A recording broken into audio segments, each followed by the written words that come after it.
Je me trouvais chez mes parents à l'époque. J'avais 19 ans, je peux le dire, et j'ai vu les dernières troupes allemandes partir et les premières troupes de la libération arriver. Ce que vous appelez des troupes allemandes, en fait, c'était de En jeunes fait, les gens. dernières troupes allemandes que j'ai vues, moi je pensais que toutes les troupes allemandes étaient parties de la ville, puis nous avons été surpris de voir une colonne de jeunes, une quinzaine à vingtaine de jeunes qui passaient en file indienne, le fusil à la main, sont passés sous les fenêtres, sous nos fenêtres, nous habitions, sous nos fenêtres de la petite maison, et montaient vers la rue La Fontaine pour regagner les hauteurs de l'avenue de Meaux et direction Rubel. Alors, à quoi ressemblaient ces jeunes? Qu'est-ce qu'ils Alors, avaient l'air ces de... jeunes étaient terrorisés, les pauvres, ils étaient tout blancs et ils avaient peur, vraisemblablement. Ils nous ont fait pitié à voir parce que j'ai toujours pensé d'ailleurs que la plupart ont dû malheureusement se faire massacrer un petit peu plus haut, quoi. Et ils fuyaient réellement Ah, mais quelque ils fuyaient chose. réellement, c'était la débandade, c'était la fin, et c'était les derniers qui étaient en contact, si vous voulez, avec l'armée libératrice. L'armée qui suivait de peu, vous avez Alors, vu? l'armée qui suivait de peu, le premier char que j'ai vu se trouvait avenue de Meaux, roulait entre la double rangée d'arbres, euh, était protégé par une grosse plaque de fonte à l'avant, et les soldats étaient derrière, il y avait quelques soldats derrière, armés évidemment, qui suivaient. Ce gros char s'est arrêté dans l'axe de la route de Oisnon, avenue de Meaux, a tiré plusieurs rafales sur la route en direction Rubel, là-haut, sur les hauteurs de l'avenue de Meaux. Le premier char a été suivi très rapidement d'une troupe de fantassins, c'était des Canadiens, qui arrivaient dans les champs en face de notre maison, et qui sont venus jusque dans les premiers jardins qu'il y avait là, sont arrêtés. C'est là que nous les avons accueillis, c'est tout. En fait, ici, là où nous sommes, c'était quasiment Ah la ben rase nous sommes, campagne. c'était la rase campagne, il y avait des jardins et c'est tout. C'est un jardin que mes parents avaient à l'époque et c'est pourquoi j'ai construit la maison dessus. Alors, vous racontez ceci comme si vous aviez été un simple témoin, mais vous n'avez pas été que témoin pendant l'occupation. Vous étiez très occupé, sans jeu de mots. Oui, oui, un petit peu, oui, oui, Oui, à oui. savoir. Oh ben on était un groupe de jeunes, et nous avions une petite formation disons, de résistants, quoi, clandestins. La Voilà. petite formation en question, lorsque vous dites petite, c'est parce que les unités étaient en général composées de peu d'hommes Les ou unités de étaient femmes. composées de 5 personnes. Moi, personnellement, j'avais été contacté et on m'a demandé de former un groupe de 5. J'ai donc choisi 5 camarades sûrs pour faire partie du groupe et j'ai désigné un responsable. On a du mal à imaginer comment se passaient les choses. Contacter quelqu'un ou être contacté, à chaque fois, c'était risqué aussi de Ah, tomber énorme, sur une... c'est énorme, c'est énorme. Oui, oui, bien sûr, bien sûr. Il fallait être vraiment sûr des gens et puis surtout ne pas parler à l'époque, quoi. C'était la consigne numéro un. Vous avez eu des surprises après les derniers jours de la libération de Melun en découvrant qu'un tel ou un tel faisait partie lui aussi d'un réseau? Oui, pendant la libération, je me suis retrouvé avec des gens de mon groupe que je ne connaissais pas. Et j'étais un petit peu surpris de les trouver là, quoi. Et après la guerre, j'ai reçu une petite carte comme quoi je faisais partie de l'organisation civile et militaire des jeunes, OCMJ, voilà. Et ce groupe en faisait partie. Lorsque vous avez été contacté, vous étiez jeune homme, donc tout Oui, jeune bien homme, sûr, oui. qui vous a approché? C'est un jeune que je connaissais bien de vue, mais c'est tout, quoi. Avec qui j'avais déjà parlé quelques fois, mais qui me connaissait. Et vous lui avez fait confiance? Je lui ai fait confiance parce que je le connaissais, oui, bien sûr. Il m'a demandé si j'acceptais de éventuellement faire partie du groupe, quoi. Il m'a bien dit que c'était dangereux, qu'on risquait notre vie, bien sûr. Enfin, c'est pour la raison pour laquelle il fallait absolument être ne rien dire, quoi, ne rien parler, même à nos plus proches. Mes parents n'en savaient rien, je leur avais pas dit. Et dans votre propre famille, votre propre frère, hein, lui aussi a un petit peu désobéi. Ah ben oui, lui c'est autre chose. Il était réquisitionné pour l'Allemagne en 1943. Il a passé un an à Berlin sous les bombardements de la RAF. Et puis il a eu une chance inouïe d'avoir une des dernières permissions accordées. Et il a oublié de repartir évidemment 15 jours après. Ben, les choses se passent pas comme ça, on l'a recherché. Ah bon, on l'a recherché bien sûr, mais enfin, c'était les gendarmes français qui venaient enquêter On leur a dit qu'ils étaient repartis, puis c'est tout. Enfin, ils étaient assez complices, ils comprenaient les choses. Le premier contact, je l'ai eu je crois que c'est en 43.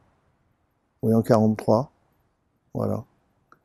Et pendant l'occupation, sous l'occupation, on a appris à utiliser les mitraillettes, et c'est précisément, ça s'est fait chez mon camarade Marcel Coulon, dans sa chambre, sous les toits, où il nous a appris et fait voir les maniements de la mitraillette. Ce que j'ai su après, c'est que nous devions recevoir, nous, des mitraillettes pour faire une opération à Melun pendant la libération, et ces mitraillettes, malheureusement, ne nous sont pas arrivées. Elles ont été parachutées dans la région de Blandy-les-Tours, et ça s'est mal passé. Les mitraillettes ont été prises par les Allemands qui étaient là. Ce qui fait qu'on n'a jamais été armés. Vous réalisiez à cette époque-là les risques que vous couriez? Oui, on était conscients. Moi, j'étais bien conscient. Justement, j'ai fait attention de choisir des jeunes sérieux, ayant la tête sur les épaules, et des jeunes qui savaient ce qu'ils faisaient, quoi. Ce quartier dans lequel nous sommes maintenant, revenons-y un instant. Comment pourriez-vous le décrire dans les années 40? C'était les jardins. La rue venait d'être faite en début de guerre, dans les années 38 environ. Et ici, il y avait des jardins, tout simplement. Tiens. Malgré le peu de maisons, dans les derniers jours du mois d'août 1944, il y a eu des tirs meurtriers. Énormément, puisqu'une voisine au bout de la rue, là, habitait une petite maison, une femme âgée. Elle a reçu, la pauvre malheureuse, un obus en plein sur elle, et ils n'ont rien retrouvé, et tous les petits morceaux étaient éparpillés partout. Dans les 2 jours des bombardements de la bataille de Melun, en fait. Et vous-même, vous avez eu des surprises, vous avez vu des morceaux Oh, volés autour de vous? moi-même, oui, bien sûr. On se réfugiait pendant les tirs dans la petite cave chez mes parents. On entendait les obus siffler au-dessus. Et à un moment, nous étions sortis dans la cour, c'était un peu calme. Un obus est tombé tout près, et les éclats sont passés près de nous. On aurait très bien pu se faire tuer, bien sûr. Enfin, ça, c'était les hasards de la guerre. C'était les hasards. Je voudrais revenir sur les prises de contact. Nous sommes sous l'occupation. L'occupant ne rigole pas avec ce genre de choses. On Ah non, parle de terroristes. On fusille assez bien facilement. sûr, oui. Et malgré tout, donc vous approchez ce grand garçon, type Mm. qui était donc un peu plus âgé que vous, en courant le risque à tout moment de le voir vous dénoncer. Non, parce que j'étais sûr de lui. C'était un camarade, je le connaissais parfaitement. J'avais toute confiance en lui. Et pour les autres, Bah, les autres, pareil. Hein. vous deviez vous poser des Mais on questions se sur. posait des questions, bien sûr. Mais malgré tout, notre groupe n'a jamais été un groupe de jeunes, et nous n'étions pas destinés à participer à des combats, mais plutôt à rendre des services au moment de la libération, si vous voulez. Vous avez senti venir la libération, vous avez senti Ah bah oui, s'approcher le ah bah débarquement. bien sûr, bien sûr, Comment? bien sûr. Ben, on écoutait Radio Londres à l'époque, on était au courant. Et au niveau des ordres que vous aviez, est-ce que vous aviez des ordres plus spécifiques, plus. Pas spécialement, non, on n'a pas eu tellement d'ordre à ce moment-là. On a entendu, quand on a su qu'ils étaient très près, on a entendu les premiers bombardements, c'est évident. Et puis on a vu les Allemands après quitter la ville, donc on s'est dit ça y est. Et comme les obus passaient au-dessus de nos têtes, donc on voyait bien que les troupes de la libération étaient sur Melun Sud et ne pouvaient pas passer la Seine. Il y avait une batterie qui se déplaçait pour faire supposer aux Américains, enfin aux troupes de la libération, pour leur faire supposer qu'il y en avait plusieurs. Elle tirait un coup de Saint-Lienne, du quartier par ici, enfin, vous voyez, elle se déplaçait en permanence. Et le petit avion de reconnaissance a dû contrôler. Melun vers 44, à la fin de l'occupation. Qu'est-ce qui a changé depuis? Ça a complètement changé. En 44, il y a eu quand même beaucoup de maisons détruites. Hein. Il y a eu des bombes.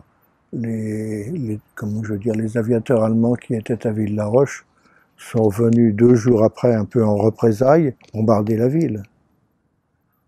Ils ont lâché quelques bombes explosives qui sont tombées rue de France, au coin Musard, un petit peu partout dans la ville, et énormément de bombes incendiaires. La ville a beaucoup souffert à ce moment-là.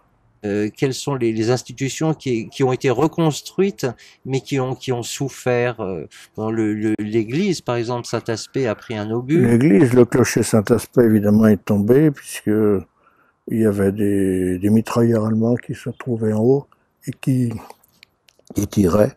Donc les troupes de la Libération ont envoyé des obus et le clocher s'est écroulé, a brûlé à cette époque-là, oui. D'autres endroits connus? En ville, je vous dis, tout le quartier du Comusard, là, qui a beaucoup souffert. L'hôtel de la rue René Poutot, qui s'appelait pas René Poutot à l'époque, évidemment. L'hôtel a été entièrement détruit, là. Ça s'appelait la rue de France à l'époque. Et puis pas mal d'endroits d'autres en ville. Les ponts, bien sûr, qui ont sauté, comme vous dites. Essayez de vous souvenir, vous êtes tout jeune homme, vous êtes encore jeune homme dans tous les sens du terme, vous n'êtes pas marié, vous n'avez pas encore rencontré votre épouse, les soldats américains sont là, les Canadiens aussi, la ville se libère, on la déclare Melun ville libérée, et dans les jours qui suivent. Bon, ça a été la fête, hein.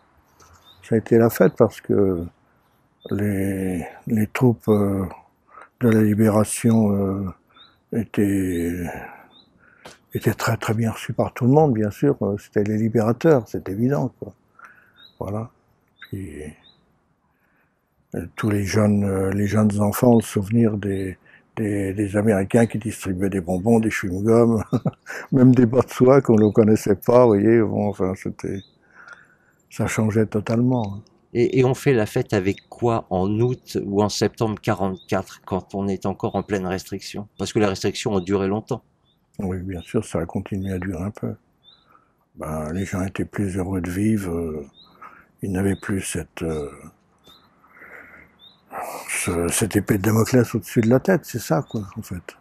Et vous avez vu des représailles? Moi, personnellement, j'ai pas vu de représailles, mais il y en a eu, il y en a eu, il y en a eu. Ça ressemblait à quoi? Oh, ben, c'était des gens qui étaient pris, des pauvres innocents qui étaient pris en représailles et qui étaient fusillés, quoi.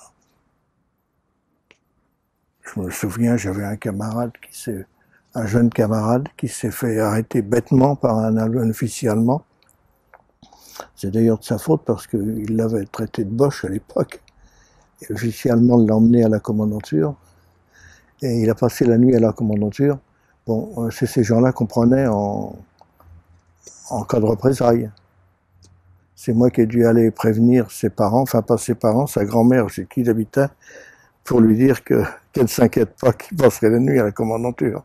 Vous voyez, on connaissait des événements comme ça, quoi. Mais c'était très très dangereux. On a beau dire plus jamais la guerre, on se rend compte que même à notre époque, en l'an 2000, on a toujours la guerre un peu partout dans le monde, quoi. C'est ça, c'est terrible, quoi. Donc on a l'impression que ce qui s'est passé n'a servi à rien. Ça a servi pour nous, Français, pour nous, Européens, mais dans d'autres pays du monde, continuent à se battre et à s'entretuer. Lorsque vous avez vu arriver la création de l'Europe, avec d'abord le rapprochement de la France et de l'Allemagne, qu'en avez-vous pensé? C'est une très bonne chose. C'est une très bonne chose. Le général de Gaulle a eu vraiment, a bien entrepris le travail, il a bien fait les choses à l'époque. C'était facile à admettre pour vous qui avez combattu, qui avez risqué votre vie? Moi, je n'ai pas combattu, mais enfin, ça a été dur pour nos parents, par exemple, qui eux avaient combattu. Mon père avait combattu en 14, par exemple, et ça a été évidemment très dur. Enfin, il est sûr qu'il a accepté très bien. Il trouvait normal qu'il y ait une entente entre les pays, entre les nations. Mais si vous n'avez pas combattu, vous avez risqué votre peau des dizaines de fois. Vous auriez eu Oui, j'aurais pu, des bien sûr. griefs contre ce Bien sûr, peuple-là. oui, bien sûr, oui. Oui, bien sûr, bien sûr. Vous n'avez pas gardé de griefs. Non, non, non, non, non. Il est sûr que j'ai eu des gens dans ma famille, comme dans toutes les familles, qui en ont bavé, quoi, qui ont souffert, qui ont été tués même. Voilà. On a souvent tendance à critiquer la jeunesse. Chaque génération critique un petit peu la génération plus jeune. Oui. Pensez-vous que la jeune génération, les gens qui ont maintenant l'âge que vous aviez en 44 par exemple, pensez-vous que ces jeunes-là seraient capables de faire la même chose que vous et d'autres? Je me rends pas compte. Je me rends pas compte. C'est vrai que on était assez patriotique à l'époque, peut-être plus que maintenant, peut-être, mais je me rends pas compte.